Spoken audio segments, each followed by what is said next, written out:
Hello students, good morning beta. This is your class 7 science lesson 5 है acid basis and salts.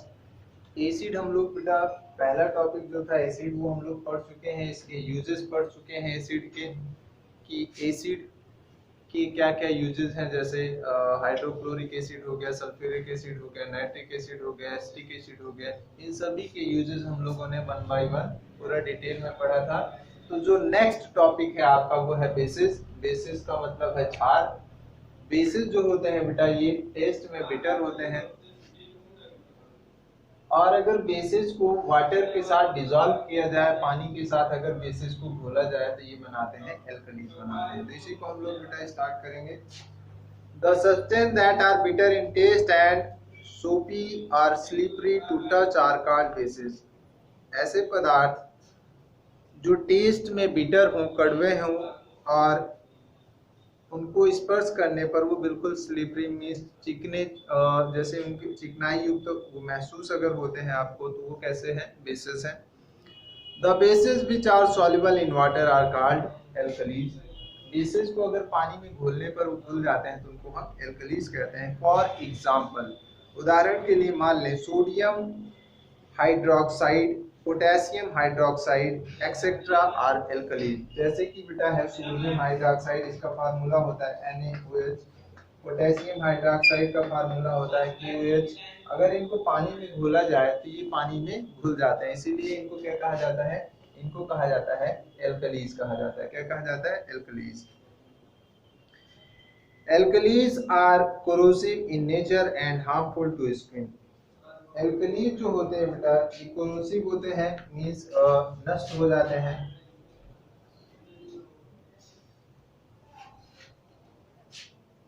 और ये skin के लिए कैसे होते हैं? बहुत हार्मफुल होते हैं। जो एल्कलीज हैं ये स्किन के लिए कैसे होते हैं? हार्मफुल होते हैं, नुकसानदायक होते हैं।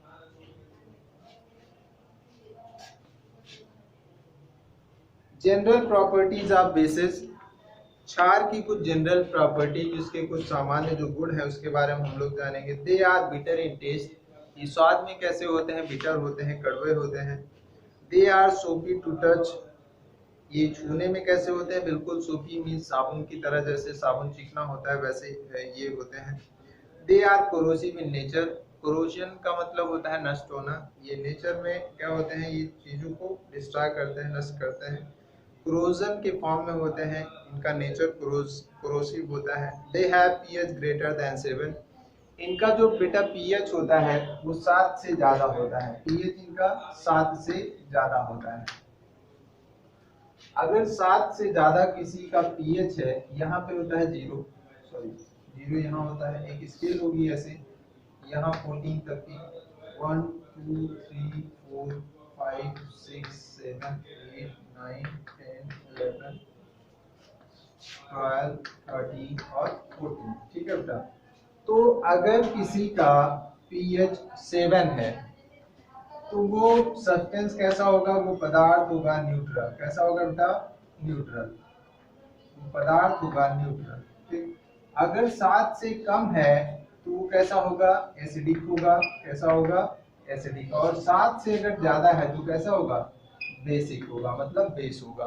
तो यहाँ पे बताया गया कि जो बेसिस होते हैं उनका पीएच कैसा होता है? 7 से ज्यादा, मीन 7 से अधिक होता है। कैसे होंगे? बेसिक नेचर के। कैसे होंगे? बेस होंगे। 7 से कम तो एसिड होंगे, 7 से ज्यादा तो बेस होंगे। और अगर किसी का पीएच बिल्कुल एग्जैक्ट 7 है तब वो कैसा होगा? न्यूट्रल होगा। Bases have different color change on different indicators। For example, bases जो होते हैं बेटा अलग अलग कलर प्रोवाइड करते हैं, अलग अलग कलर देते हैं जब इनको हम इंडिकेटर के साथ क्या करते हैं? यूज करते हैं।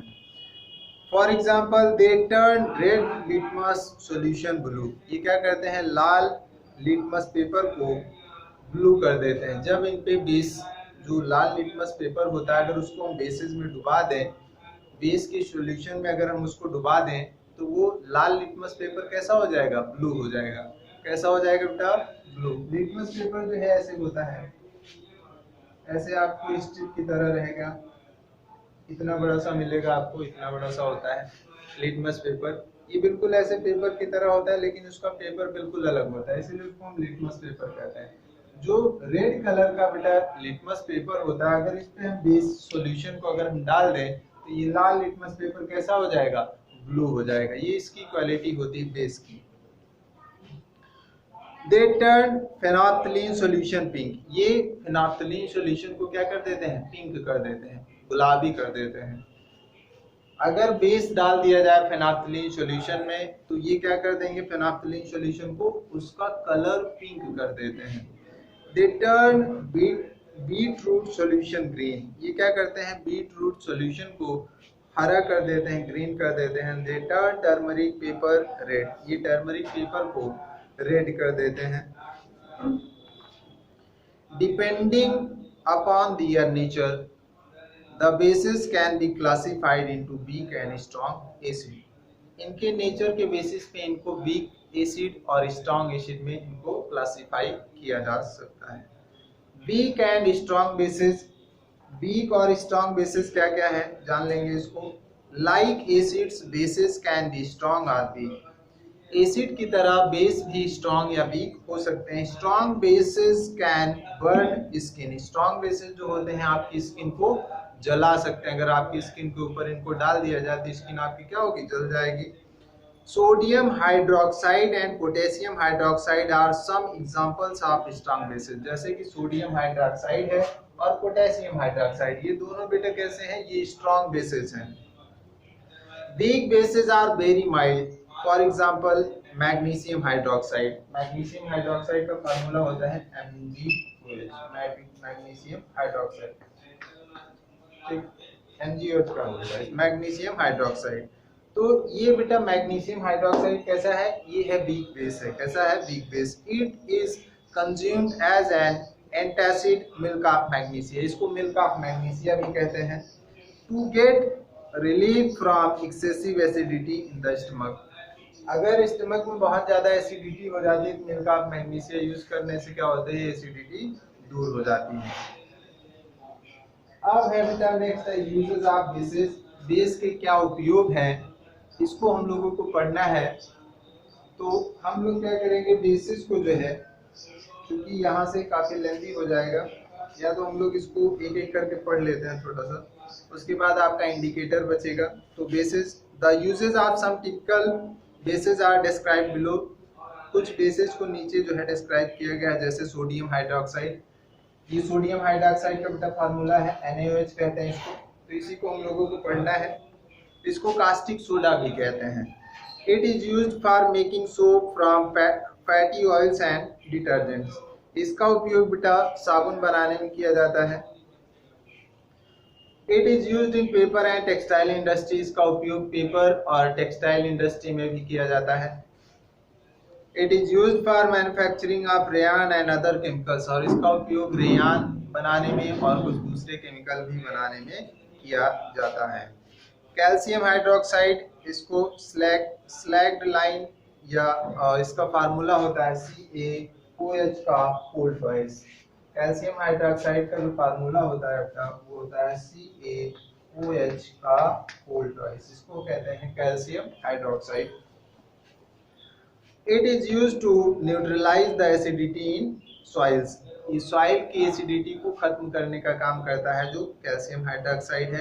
It is an ingredient in whitewash and mortar, ये एक इंग्रेडिएंट की तरह काम करता है व्हाइट वॉश और मोर्टार में। It is used to manufacture bleaching powder, bleaching powder बनाने में भी इसका उपयोग किया जाता है।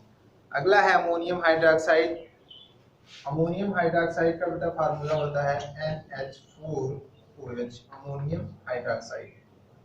तो इसका उपयोग कहाँ किया जाता है, it is used to remove ink spots from clothes, कपड़े से दाग हटाने में जो है क्या किया जाता है, इसका उपयोग किया जाता है अमोनियम हाइड्रोक्साइड का। It is used as reagent in chemistry laboratory, it is used as a reagent in chemistry laboratory, इसका उपयोग बेटा केमिस्ट्री के लैब में जो है किया जाता है। It is used to manufacture fertiliser such as ammonium nitrate, और फर्टिलाइजर बनाने में इसका उपयोग किया जाता है, जैसे अमोनियम नाइट्रेट नाम का जो फर्टिलाइजर है उसको बनाने में अमोनियम हाइड्रोक्साइड का उपयोग किया जाता है। नेक्स्ट है एल्यूमिनियम हाइड्रोक्साइड। अगला है एल्यूमिनियम हाइड्रोक्साइड, AlOH का होल थ्राइस। ये फार्मूला होता है AlOH का होल थ्राइस एल्यूमिनियम हाइड्रोक्साइड का। It is used to manufacture fertiliser. इसका उपयोग फर्टिलाइजर खाद बनाने में किया जाता है। It is used for preparing antacids. इसका उपयोग एंटासिड बनाने में भी किया जाता है। It is used in textile industry.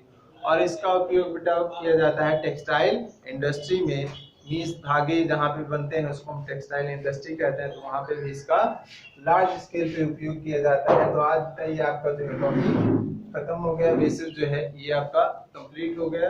Next जो आपका टॉपिक है वो है इंडिकेटर्स। उसके बाद ये आपका लेसन कंप्लीट हो जाएगा। इसको आप लोग एक बार रिवाइज करेंगे, और जो कोई भी प्रॉब्लम हो, जो कुछ नहीं समझ में आता है, अगर फॉर्मूले नहीं समझ में आते हैं या इसकी कुछ मीनिंग नहीं समझ में आते, तो उसको आप हमसे डिस्कस कर सकते हैं। ठीक है बेटा, थैंक यू।